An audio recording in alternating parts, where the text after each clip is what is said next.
एक व्यक्ती बोलेल आणि ती म्हणजे वाक्सर बोलणार. बघा, सुवर्ण संधी चालून आली. कुणामुळे आली? गुरूंमुळे संधी मिळते असं मी तरी मानतो. कारण आपले दोन गुरु आहेत, आई आणि वडील, आणि तिसरा गुरु असतो तो म्हणजे आपल्याला घडवणारा शिक्षक असतो. आणि या गुरुजनांनी आज मला ही संधी दिलेली आहे. म्हणून या व्यासपीठावर जे विराजमान गुरुजन आहेत, अगोदर यांचा मी फार आभारी आहे की यांनी मला ही संधी उपलब्ध करून दिलेली आहे. आणि आज या व्यक्तिमत्वाची आपण काय साजरी करतोय? आपण आज जयंती साजरी करतोय. 5 सप्टेंबर 1888 ला जे व्यक्तिमत्व जन्माला आलं आणि ज्या व्यक्तीने या देशामध्ये ज्ञानाची गंगा आणलेली आहे, असं व्यक्तिमत्व म्हणजे सर्वपल्ली राधाकृष्णन यांच्या प्रतिमेला त्रिवार अभिवादन करतो आणि संधीचे सोनं करण्यासाठी आपल्या समोर 2 शब्द बोलतो.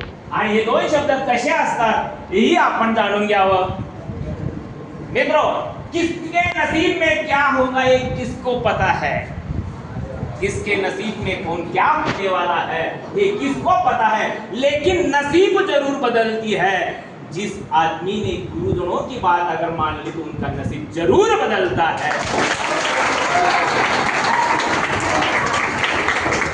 मित्रों, आनंदात साजरा करतो, पण हा दिवस साजरा करण्यामागचा हेतू काय आहे? कारण प्रत्येक विद्यार्थी हा देशाचा आदर्श नागरिक असतो असं मानणारे व्यक्तिमत्व म्हणजे सर्वपल्ली राधाकृष्णन.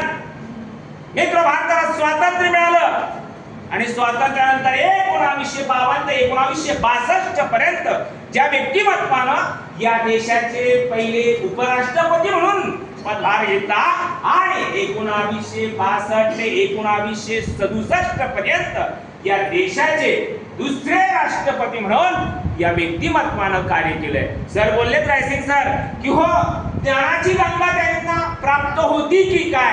की हे रशियामध्ये, जेव्हा आपण सोव्हिएत युनियन असं म्हणायचो, या सोव्हिएत युनियन मध्ये भारताचे राजदूत म्हणून देखील यांनी उत्तम कामगिरी केली आणि शिक्षण तत्वज्ञ म्हणून त्यांना उपाधी दिली जाते, ते म्हणजे सर्वपल्ली राधाकृष्णन.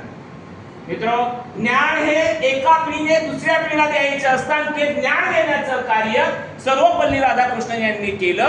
म्हणून आम्ही घडतोय आणि एक भारतातला आदर्श नागरिक, आदर्श शिक्षक आपण म्हणून भूमिका आपण पार पाडतोय. आणि ही भूमिका पार पाडत असताना आपल्याला अशा व्यक्तिमत्वांचे पुस्तकं वाचन करणं फार महत्वाचं आहे. आज या गुरूंना एक वेगळी प्रेरणा मिळाली असेल की आपण ज्या वेळेस शिकवतो आणि आपल्या समोर बसलेला आपलं दैवत म्हणजे विद्यार्थी कशा पद्धतीने आपल्याला प्रश्न विचारतात आणि आपल्याला कशा पद्धतीने तयारी करून शिकवावं लागतं, याचं ज्ञान या गुरुजनांना आज नक्कीच प्राप्त झालं. आणि तुम्हालाही प्राप्त झालं ज्ञान की आपण गुरुजनांना कसे प्रश्न विचारायचे आणि गुरुजन त्यानंतर आपल्याला प्रबोधन कसं देतात याची देखील ओळख तुम्हाला झालेली आहे. कारण भविष्याचे तुम्ही नागरिक आहात.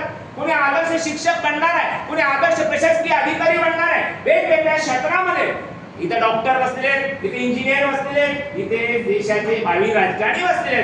म्हणून यांच्या समोर बोलणं इतकं काही सोपं नाही, पण ते सोपं असतं जर का आपण प्रयत्न केले तर आपण सर्व काही पद मिळवू शकतो. आणि जो गोल सेट आपण केलाय जीवनामध्ये ते पद आपण नक्कीच प्राप्त करू शकतो.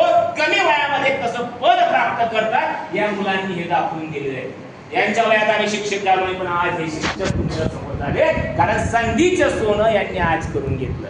त्याचबरोबर या ठिकाणी अनेक विद्यार्थी आले आणि या डायव्हर्स उभं राहून त्यांनी व्यक्तिमत्वाने अतिशय उत्तमपणे आपल्या वक्तृत्व शैलीतून या ठिकाणी राधाकृष्णाविषयी किंवा आदर्श शिक्षक विषयी असेल किंवा शिक्षक दिनाविषयी असेल अतिशय व्यवस्थितपणे मांडणी करून आपले विचार या ठिकाणी मांडलेले आहेत. कोणी शहरो शायरी सादर केलेली आहे, कोणी इंग्रजीमध्ये या ठिकाणी स्पीच दिलेला आहे, कोणी हिंदीत स्पीच दिलेला आहे, कोणी मराठीमध्ये स्पीच दिलेला आहे, कोणी संस्कृतचे शब्द या भाषणामध्ये वापरले आहेत. हा एक वेगळा अनुभव आपल्यासाठी सर्वांसाठी होता. मित्रो, हा तुम्हाला एक प्रश्न पडला असेल कारण मी या ठिकाणी बसतो, पाहतो, राऊंड मारतो तेव्हा विद्यार्थ्यांच्या मुखात असे गोड शब्द बाहेर पडतात की हो सर काही आहे का, कार्यक्रम आहे का. बघा किती कुतूहल आपल्या मनामध्ये असतं.